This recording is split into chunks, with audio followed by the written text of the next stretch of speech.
ये हीरा कई सदियों तक अफवाहों और साजिशों का मौजू बना रहा है और मुगल शहजादों, ईरानी जंगजुओं, अफगान हुक्मरानों और पंजाबी महाराजों के कब्जे में रहा है।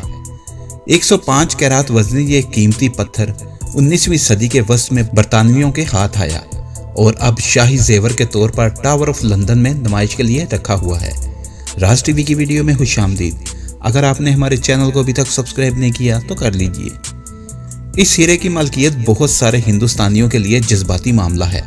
बहुत से लोग ये ख्याल करते हैं कि बरतानिया ने यह हीरा उनसे चुरा लिया है। विलियम डीलर मिपल और अनीता आनंद ने इस मौजू पर एक किताब भी लिखी है जिसका नाम कोह-ए-नूर दुनिया का बदनाम तरीन हीरा है, जिसमें मुसन्निफ ने इस बेशकीमत हीरे के गिर्द घूमने वाली अफसानवी कहानियों का गलत फहमियों का अहाता किया है। सन 1849 में जब कोह-ए-नूर गवर्नर जनरल लॉर्ड डेल्हौजी के हाथ आया तो उन्होंने इसकी बाज़ाब्ता तरीक के हमरा इसे मलका विक्टोरिया को भेजने की तैयारी की।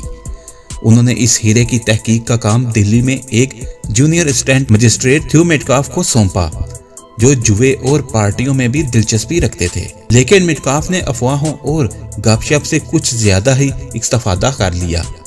उस वक्त से लेकर लातादाद मज़ामीन में वही कहानियां बयान की गई, यहाँ तक कि कोह-ए-नूर के हवाले से विकिपीडिया पर भी इस बात को हकीकत के तौर पर बयान किया गया है। हम आपको कोह-ए-नूर के बारे में 6 अफसानवी कहानियों का जिक्र बताएंगे जिसका तस्करा किताब में किया गया है। कोह-ए-नूर जब बरतानिया आया तो इसका वजन 190.3 मीट्रिक करात था और इससे मिलते जुलते कम से कम 2 हीरे और भी थे। दरियाए नूर अंदाजन 175 से 195 मीट्रिक करात वजनी हो सकता है, जो कि अब तेहरान में है, और मुगल आजम हीरा 199.9 मीट्रिक करात, जिसके बारे में जदीद हीरों का ख्याल है कि वो एक अवरलूफ हीरा है। ये तीनों हीरे सन 1739 में हिंदुस्तान पर ईरानी हुक्मरानों नादिर शाह के हमले के बाद यहाँ से लूटे गए माल के साथ ईरान ले जाए गए। 19वीं सदी के अवाइल में जब ये हीरा पंजाब पहुंचा और इसको एक मुमताज और अफजल हीरा समझने का सिलसिला शुरू हुआ। गैर तराशा हुआ कोह-ए-नूर के दरमियान में पीले दाग थे जो इसके वस्त तक मौजूद थे। उनमें एक धब्बा बड़ा था और रोशनी को मुनक्कस नहीं करता था। इसी वजह से मलका विक्टोरिया के शोहर प्रिंस एल्बर्ट कोह-ए-नूर को दोबारा तराशने के हक में थे। कोह-ए-नूर दुनिया का सबसे बड़ा हीरा नहीं है, दरहकीकत ये दुनिया का 90वां बड़ा हीरा है। दरअसल जो सियाह इसे टावर ऑफ लंदन में देखने आते हैं वो अक्सर इस बात पर हैरत का इजहार करते हैं कि ये कितना छोटा सा है, खास तौर पर जब वो इसका मुआवजा करीब ही नुमाइश के लिए रखे गए 2 बड़े हीरों से करते हैं।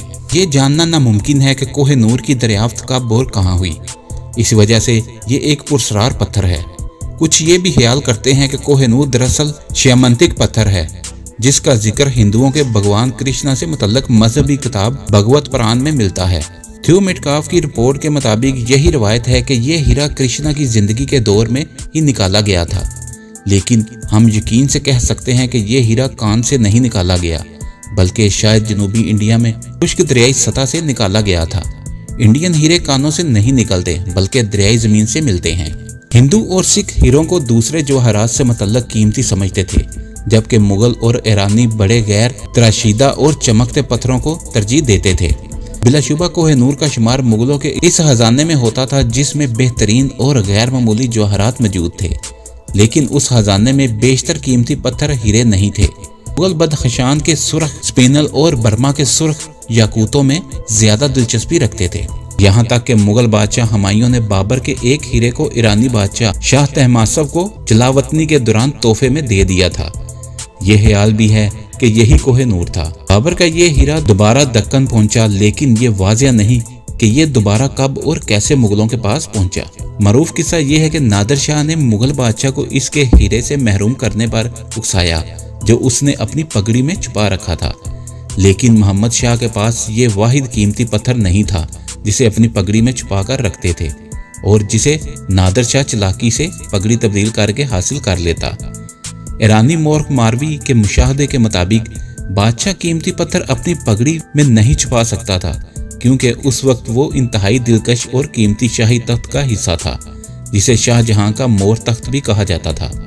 वो अपने ज़ाती मुशाहदे के बारे में लिखते हैं कि कोह-ए-नूर इस गैर मामूली तख्त की छत पर एक मोर के सर पर नस्ब था। फ्रांस में हीरों के ताजर और मुसाफिर टुवेर्नियर को मुगल बादशाह औरंगजेब ने अपने जाती जवाहरात देखने की इजाजत दी थी और उनके मुताबिक पत्थर तराश पोटेंसियो बोर्गियो ने एक बड़े हीरे को जला दिया था।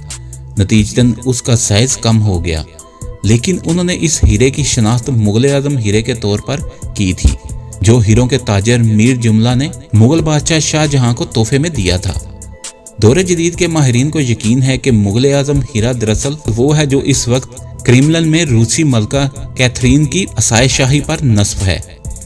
मुगलों के दीगर हीरों के बारे में तकरीबन सभी भूल चुके हैं और तारीखी हवालों में तमाम हिंदुस्तानी गैर मामूली हीरों का जिक्र कोहिनूर समझकर ही किया जाता है।